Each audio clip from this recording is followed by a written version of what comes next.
What's up mga idol? So, yung mga idol, papakita ko sa inyo kung paano kami maglinis kung magtanggal ng mga damo sa pinagtaniman namin ng luya. So, makapal na kasi yung damo kaya kailangan na linisan. So, papakita ko sa inyo mga idol kung paano kami maglinis. Tara, let's go!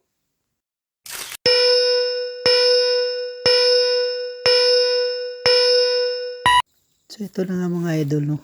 Umpisahan ko ng maglinis. Ito palang ginagamit ko ay karit. Ito yung mga ginagamit nila dito. So ganito lang maglinis mga idol. Putulin mo lang yung mga damo. Tapos dandahan lang kasi baka madali mo yung luya. So ganun lang. Ang kalaban lang natin dito mga idol ay ang init. Bilad sa araw. Tapos yung kati. Kati yung mga damo. Kasi makakapal na yun. Mas malaki pa sa'yo. O sa akin pala. So, ganyan lang maglinis dito idol. Hindi sila gumagamit dito ng bulo.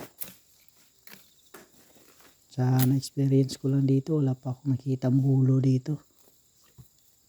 Nakikita ko lang dito ay karit. Yung ginagamit pag naglilinis sila sa mga taniman nila. Ginagamit lang po nila ay karit, hindi bulo.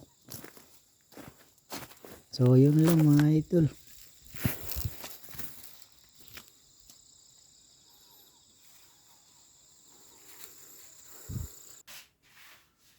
So maraming salamat sa papanood mo ng video, no? Maraming salamat.